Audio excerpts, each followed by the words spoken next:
Hi friends, ബിന്ദുസ് kitchen ബ്ലോഗിലേക്ക് എല്ലാവർക്കും സ്വാഗതം. നമുക്കിന്നൊരു പച്ചമാങ്ങ കിച്ചടിയാണ് തയ്യാറാക്കാൻ പോകുന്നത്. അതിനുവേണ്ടി ഞാനൊരു പച്ചമാങ്ങ എടുത്തിട്ടുണ്ട്, ഒരു 2-3 ടേബിൾ സ്പൂൺ തേങ്ങ എടുത്തിട്ടുണ്ട്, ചെറിയ 2 പച്ചമുളക്, ഇച്ചിരി കടുക് അരയ്ക്കാനാണ് ഇത്രയും.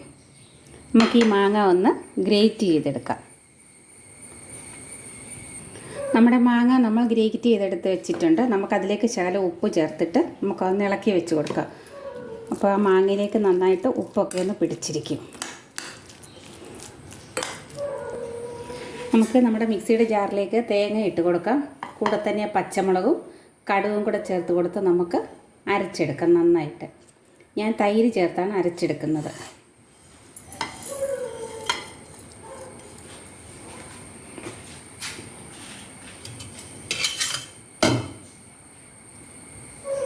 വെള്ളം ചേർക്കുന്നില്ല, തൈര് ചേർത്താണ്.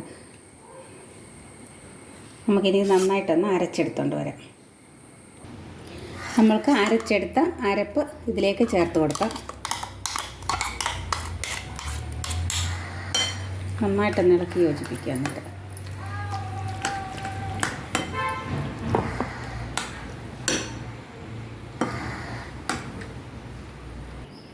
ഇതിലേക്ക് നമുക്ക് തൈര് ചേർത്ത് കൊടുക്കുക. ഇത് ആവശ്യത്തിന് പുളിയുള്ള തൈരാണ്. ഇത് വീട്ടിലമ്മ തന്നെ ഉറയൊഴിച്ച തൈരാണ്.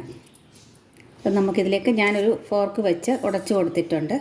നമുക്കത് ഇതിലേക്ക് ചേർത്ത് കൊടുക്കാം. ഉപ്പ് ആവശ്യത്തിന് ഉപ്പും ചേർത്ത് കൊടുക്കണം.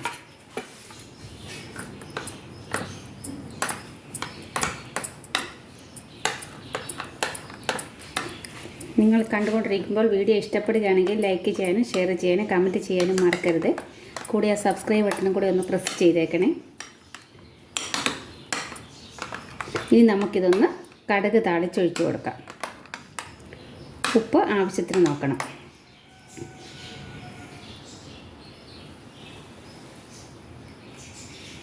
ഇത് ആവശ്യത്തിന് ഉപ്പുണ്ട്. ഇനി നമുക്കൊന്ന് താളിച്ചെടുക്കാം.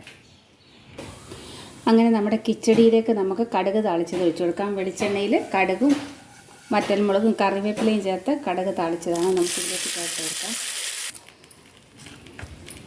നിങ്ങൾ ഈ കിച്ചടി ഒന്ന് തയ്യാറാക്കി നോക്കണേ. അങ്ങനെ നമ്മുടെ ഈസി ആയിട്ട് ഉണ്ടാക്കാൻ പറ്റിയ പച്ചമാങ്ങ കിച്ചടി ഇവിടെ റെഡി ആയിട്ടുണ്ട്. Thank you.